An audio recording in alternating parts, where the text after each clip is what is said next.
방위산업 발전 및 지원에 관한 법률 국회 통과 방위사업법에서 방산진흥 부분 떼어내 발전법 제정 수출 기업에 대해 국방과학기술 이전 등 혜택. 방위산업 발전 및 지원에 관한 법률이 국회 본회의를 통과했다. 방위산업 발전 기반을 조성하고 경쟁력 강화를 위한 법이다. 그간 방위산업은 방위사업법이라는 법의 규율을 받고 있다. 그러나 이 법은 방위사업 수행의 투명화와 방위력 개선 사업을 위한 법이지 산업 육성 관련 법이 아니었다. 이에 따라 정부는 방위산업 육성 관련 부분을 방위사업법에서 분리해 새로운 방위산업 육성 법안을 마련하고 연구개발 분야도 따로 떼어 내 별도 법안을 제정하는 방안을 추진했다. 방사청은 방위사업법은 투명한 방위사업 수행과 방위력 개선 사업 업무 추진 절차에 초점이 맞춰져 방위산업 발전을 위한 제도와 절차를 상세히 규정하는 데는 한계가 있다면서 국가가 유일한 구매자인 방위산업의 특성상 방위산업 발전을 위해서는 차별화된 지원 근거가 필요하다는 의견이 꾸준히 제기돼 왔다고 설명했다. 이번 방위산업발전법은 우선 방위산업의 발전 지원을 위해 5년마다 방위산업 발전 기본 계획을 수립하고 매년 시행 계획을 만들어 시행하도록 하고 있다. 또 방위산업 발전을 위한 체계적인 기초자료 확보와 관련 정보의 효율적인 관리 및 활용도 포함하고 있다. 특히 고난도 기술 개발 또는 대규모 투자가 필요한 사업을 국가정책 사업으로 선정해 지체성금 또는 입찰 참가 자격 제한을 감면하거나 연구개발 기간을 연장하는 등의 혜택을 부여하도록 했다. 현재 국가정책 사업은 약 7조 5천억 원 규모의 한국형 전투기 사업과 약 6천억 원대의 소형 무장 헬기 사업 단 2건뿐이다. 또 종합적인 무기체계 부품관리 정책을 수립하고 부품 국산화 개발을 수행하는 기업에 비용과 기술을 지원한다. 중소, 벤처기업의 국방 분야 진입과 성장을 위해 창업 및 경영 지원, 연구 개발과 사업화 등을 지원하도록 했다. 방위산업 관련 전문 인력 양성을 위해 교육 프로그램의 개발과 보급, 학계 및 산업계와의 협력 강화 등의 내용도 담고 있다. 수출기업에 대해 국방과학기술 이전과 구매국과의 절충 교역 의무 상호 감면 등을 지원해 방산 수출도 촉진한다는 구상이다. 방위산업 보증 업무와 방산업체 간 상호 공제 사업 수행 등을 위한 공제조합도 별도로 신설할 수 있도록 했다. 한화시스템, 한국형 전투기 체계 개발 관련 사업 629억 규모 수주. 한화시스템이 629억 원 규모의 한국형 전투기 체계 개발 관련 사업을 수주했다. 한화시스템은 지난해 12월 31일 한국항공우주산업과 한국형 전투기 체계 개발 지형 추적 컴퓨터 계약을 맺었다고 2일 공시를 통해 밝혔다. 계약 금액은 629억 원으로 한화시스템의 2018년 연결 기준 매출의 5.6%에 이른다. 계약 기간은 2019년 12월부터 2026년 6월 말까지다.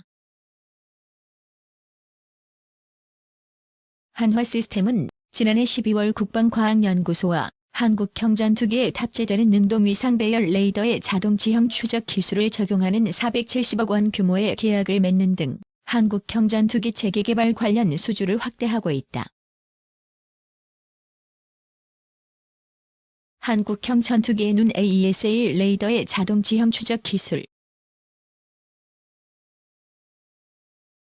최근 중앙일보 기사에서 한화시스템이 한국형 전투기에 탑재할 능동 위상 배열 레이더에 자동 지형 추적 기술을 적용하고 국방과학연구소와 470억 원 규모의 사업 계약을 체결하였다는 기사를 보았다. 필자는 단군 이래 최대 국책 사업인 한국형 전투기 사업에서 핵심 기능인 AESA 레이더의 자동 지형 추적 기술에 대하여 논하고자 한다. 과거에 이용된 능동형이 아닌 위상배열 레이더는 단일 주파수만 송출 가능했지만 AESA 레이더는 다양한 방향 및 주파수를 가진 전파를 송출 가능하다는 것이 특징이다. AESA 레이더 기능은 다수의 송수신 모듈을 활용하여 적용되며 기존 레이더는 단일의 송수신 모듈을 가지고 전파를 각각의 송출기를 통해 발사하지만 AESA 레이더에서는 모듈마다 개별적인 전파를 생성 및 송수신한다.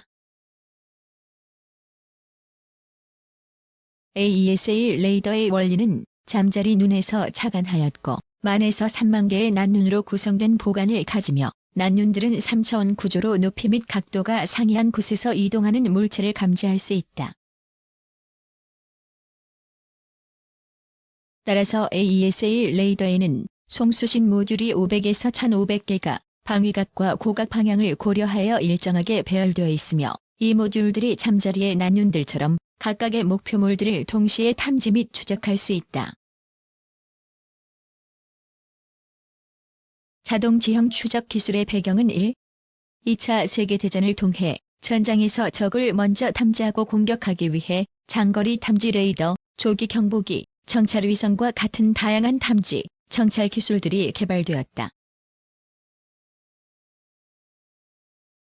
또한 반도체 및 신호 처리 기술의 진보로 다중 주파수 신호에 대한 동시 처리 기술이 발전되면서 위상 배열 레이더의 성능은 비약적으로 향상되었으며 적어도 고속 비행과 야간 및 모든 날씨에서 안정적 비행을 위해 지형 추적 기능이 발전되었다. 지형 추적 기능의 발전으로 지형 마스킹을 통한 생존 가능성 증대를 도모할 수 있고 고성능 항공기의 경우 위상 배열 레이더를 이용한 지형 추적을 수행하며 밀리초 단위로 하나 이상의 빔을 전자식으로 조종하여 전방에서 동시에 탐색이 가능하다. 최근 고성능 항공기의 경우 지형 추적 기능이 대부분 자동화되어 있으므로 조종사의 업무량을 감소할 수 있으며 이는 초고속으로 비행하는 비행기의 특성상 자동 지형 추적 기능은 필수 사항이다. 근래 발전되는 기술에는 정밀 타격 및 실시간 표적 추적 및 식별의 필요성이 부각됨에 따라 자동화 기술의 도입이 활발히 이루어지고 있다. 미래 전장 환경의 공중에서 발생되는 위협들은 레이더의 반사 단면적이 작고 저고도 및 고고도에서 고속 비행하는 형태의 체계가 주류를 이룰 것으로 판단되기 때문에 향후 공중에서의 발생되는 위협으로 다양한 탄도탄 및 초고속 스텔스 전투기 등을 선정할 수 있다. 특히 최근 다양한 관점에서의 기술 발전으로 공격 능력이 증대되고 있다. 기존 전투기의 경우 위협들에 효과적으로 대응하기 위해 독립된 센서로 구성된 내비게이션 파드를 탑재하여 운영되어 왔지만 장비 탑재 시 항공기의 무게가 증가되고 장애 발생 시 독립 센서 운영으로 인한 대체 장치가 없는 문제점이 존재한다.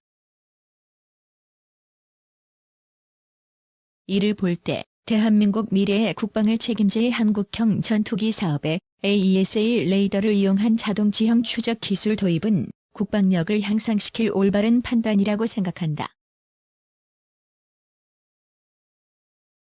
한국형 전투기 기술.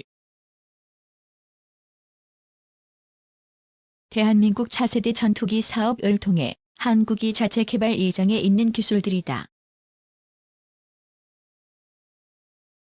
대한민국 차세대 전투기 사업은 대한민국이 독자적으로 개발하는 단일 무기체계 사업이다. 일명 보람의 사업이라 불리며 KFX 사업 혹은 KFX 사업이라고도 한다. 국방과학연구소와 한국항공우주산업을 중심으로 인도네시아 항공우주국 등이 참여하고 있다. 고성능 전투기를 만들기 위해서는 몇 가지 핵심 기술이 필요하다. KF-X 사업에서도 한국형 전투기 생산을 위해 핵심 기술 개발을 진행하고 있다. 이를 한국형 전투기 기술이라 한다. 전투기 개발을 위한 대표적인 핵심 기술에는 AESA 레이더와 IRST 관련 기술, RF 제모 등이 있다. KF-X 사업은 이들 기술을 기반으로 자체 개발한 한국형 전투기 기술을 개발할 예정이다. AESA 레이더는 능동 전자주사식 위상 배열 레이더를 말한다. 기계식 레이더보다 속도가 빠르고 탐지 범위가 넓은 것이 특징이다. 기계식 레이더와 달리 송신부와 수신부가 분리되지 않고 레이더 전면부에 작은 송수신 통합 모듈이 수백 개 이상 부착돼 기능을 수행한다. 임의의 방향으로 임의의 주파수를 가진 전파를 발사할 수 있으며 동시에 여러 개의 전파 조합도 가능하다. 이를 통해 동시에 여러 개의 목표물을 추적할 수 있다. 또한 자연적인 배경 전파처럼 위장할 수 있어 역탐지가 어렵다. 해상 목표물부터 지상, 공중까지 탐지할 수 있어 전투기의 필수 장비로 평가받는다. IRST는 적의 항공기나 미사일 등이 뿜어내는 적외선을 감지해 탐지하는 적외선 탐색 추적 장비다. 역추적이 가능한 일반 레이더와 달리 상대방이 IRST의 사용 여부를 파악하기 힘든 것이 특징이다. 주로 공대공 전투 상황에서 적기가 미사일을 발사하려 할 때 적외선 신호를 탐지하는 역할을 한다. 다만 기상 여건에 따라 정확도가 떨어진다는 단점이 있어 최근에는 이런 단점을 보완하는 장치들이 함께 개발되는 추세다. 1990년대 이후로는 적외선 카메라 모드로 사용할 수 있는 IRST도 등장하고 있다. RF 제모는 전자파 방해 장비로 높은 출력의 전자파를 쏴 상대방의 전자 장비를 망가뜨리거나 교란하는 기술이다. 전파를 방해하는 제밍 기술은 각종 첨단 장비들이 사용되는 현대 전제전에서 중요한 역할을 한다. RF 제모는 잡음 제밍 신호를 방사해 항공기가 적에게 탐색되는 것을 막고 위협 신호를 수신해 추적하기도 한다. EODGP는 전자광학 표적 추적 장치를 일컫는다. 전자광학 센서를 사용해 표적을 식별하고 미사일 등을 유도하는 기술이다.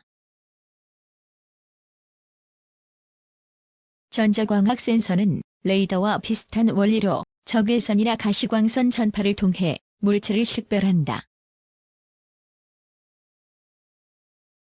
가시광선을 사용하는 만큼 목표물의 실제 영상을 관측할 수 있으며 레이더와 달리 방해 전파 등으로 교란하기 힘들다. 주로 무인기 등의 정찰에 사용된다. EODGP는 전자광학과 적외선 센서를 표적 추적에 가능하도록 통합한 것이다. 가시광선과 적외선을 사용하는 만큼 주 야간 표적 탐지가 가능하다. 또한 레이저를 사용해 무장 유도 및 지상 표적으로 정밀 타격할 수 있다. 2015년 미국 정부가 한국형 전투기 사업에 필요한 핵심 기술 이전을 거부했다. 한국은 현재 한국형 AESA 레이더를 2006년부터 개발 중이다. 이 중 일부 기술은 국외 업체와 협력해야 기술 확보가 가능하다고 알려졌다. 특히 핵심 기술을 완성하더라도 전투기와 체계를 통합하는 기술도 필요하다. 한국은 독자적으로 핵심 기술을 개발하는 한편 유럽과 이스라엘 등 국외 업체 협력을 통해 한국형 전투기 기술 개발을 진행할 전망이다. 2019년 9월 24에서 26일 방위사업청에서 KF-X 사업에 대해 상세 설계 검토 회의 후 합격 판정을 내림에 따라 10월부터 시험용 전투기 제작에 착수했다. 개발 목표는 4. 세대 스텔스 전투기로 F-35와 같은 5세대급 전투기에는 미치지 못하지만 상당한 수준의 스텔스 기능을 발휘할 것으로 관측되며 향후 스텔스 기능의 개량을 통해 5세대급 이상의 수준을 확보할 예정이다.